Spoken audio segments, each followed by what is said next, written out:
Alors, les relations égypto-indiennes sera notre sujet de débat maintenant avec Dr Nesrine Chokri. Vous êtes journaliste. Bonsoir. Bonsoir, Dr Nesrine. Vous m'entendez? Alors apparemment, il y a un problème technique concernant l'appel téléphonique avec Dr Nesrine Chokri. On va essayer de la rappeler. Comme on vient de dire durant le reportage, il y a de la visite du président Abdel Fattah al-Sisi du 24 au 26 janvier en Inde a marqué les profondes relations entre les deux pays avec beaucoup d'accords qui ont été signés. Et bien sûr, on sait que les relations entre les deux pays sont des relations historiques. On parle quand même des relations millénaires, même depuis des années et des années. Je crois que Dr Nesrine nous entend maintenant. Bonsoir, Dr Nesrine. Dr Nesrine Chokri, vous m'entendez? Oui, je vous entends. Là, premièrement, j'aimerais bien mettre l'accent sur les relations historiques entre l'Égypte et l'Inde. Alors, d'abord, l'Égypte et l'Inde, ce sont deux pays, comment dire, peut-être frères, parce qu'il y a beaucoup de similitudes au niveau de leur histoire contemporaine. Ce sont deux pays qui se sont libérés de l'emprise britannique, qui ont avancé vers, je dirais, le développement de leur pays et de la population. Et ce sont deux pays aussi qui partagent, je dirais, certaines habitudes et coutumes qui se ressemblent. Et par conséquent, ils ont aussi toute une longue histoire dans les pays de non-alignement. Donc toute une histoire qui les réunit, qui les rend, je dirais, unis et qui renforce leurs relations. Et puis récemment, on a vu qu'il y avait une forte présence indienne durant la COP27. Et même plus tard, cela s'est encore renforcé avec le déplacement du président Abdel Fattah al-Sisi en Inde, suivi par le dernier déplacement du ministre des Affaires étrangères, M. Sameh Chokri. Voilà, ce dernier, le ministre des Affaires étrangères, Sameh Chokri, était l'invité d'honneur du G20 qui se tient en Inde. Alors, pourquoi exactement l'Égypte a été l'invité d'honneur ? Alors en fait, il faut reconnaître que l'Égypte est un des pays qui joue un rôle très important sur la scène régionale et internationale. Et par conséquent, il est tout à fait ordinaire qu'elle ait une place dans le G20. Aujourd'hui aussi, je crois qu'on reconnaît tous qu'il y a un changement sur la carte mondiale et par conséquent, plusieurs pays ont des rôles de plus en plus grandissants, entre autres l'Égypte qui a participé en tant qu'invité d'honneur au G20 et qui a pu en quelque sorte présenter la vision de l'Afrique et du Moyen-Orient auprès du G20. Oui.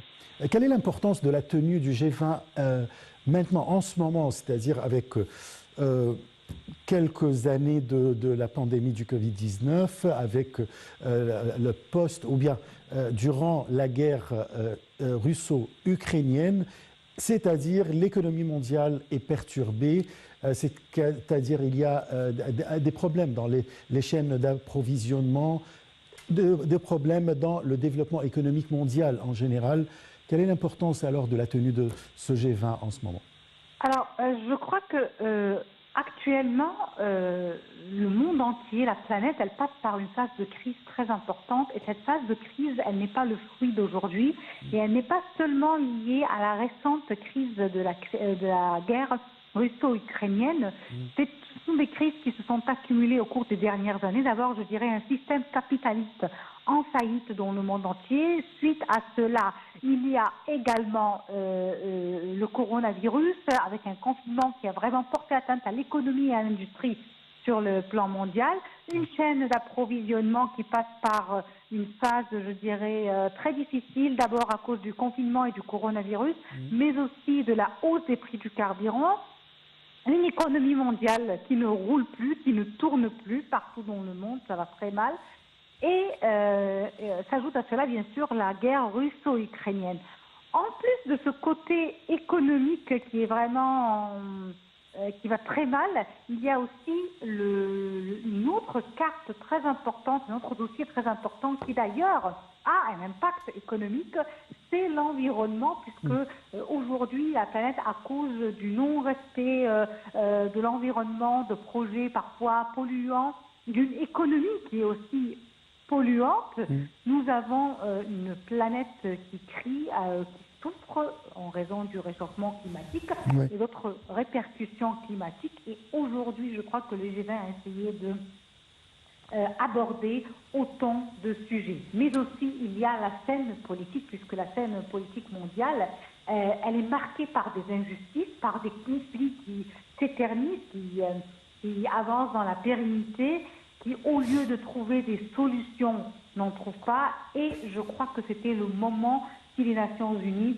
pour les dossiers politiques, n'ont pas pu trouver des solutions, peut-être que le G20 sera là pour montrer que c'est le moment de l'entente, le moment de la discussion, le moment aussi pour les leaders mondiaux et pour les pays principaux de trouver une solution pour la planète qui véritablement passe par une phase des plus difficiles.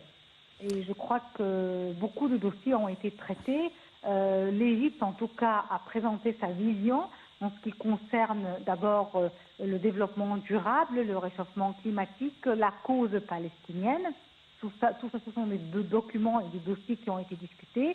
Il y a eu aussi le Raisina Dialogue, donc il y a eu beaucoup de tentatives de discuter et d'aborder différents sujets, différents problèmes, espérant seulement que toutes les recommandations, toutes les suggestions, toutes les propositions soient appliquées, parce que finalement, on a l'habitude avec ces grands rassemblements d'avoir des recommandations, des propositions, je dirais même des solutions idéales, mais souvent elles ne sont pas appliquées sur le terrain. Donc ce qui donnerait une valeur à ce G20 qui a été tenu en Inde, et l'Inde est un des pays qui a pu jusqu'à maintenant véritablement maintenir un certain équilibre, je dirais, sur la scène mondiale en politique et économie.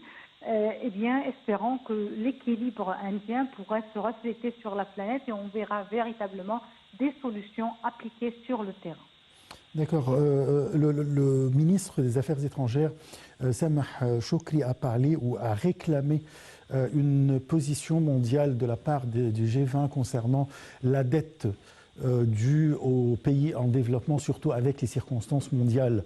Alors, comment vous trouvez la réaction des pays du G20? Est-ce que les pays les plus riches, les pays industrialisés voudront prêter ou bien faire quelque chose concernant la dette des pays en développement?